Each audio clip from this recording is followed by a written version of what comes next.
Pravdu totiž treba prežiť. Tá musí byť v mese, musí byť v kostiach, pretože je len jedna pravda. A keď sme v nej správne ukotvení, tak aj toto svedomie je samozrejme prostredníkom, s ktorým vieme pracovať. Človek vo svojom osobnom dynamizme, premeny a sebarealizácie vyjavuje špecifické aspekty vlastnej podstaty a duchovnej námahy.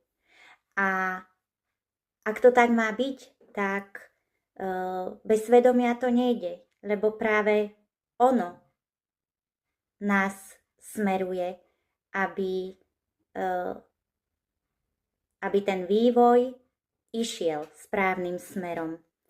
A vlastne vďaka nemu potom môžeme byť naozaj a skutočne autentickí a prirodzení.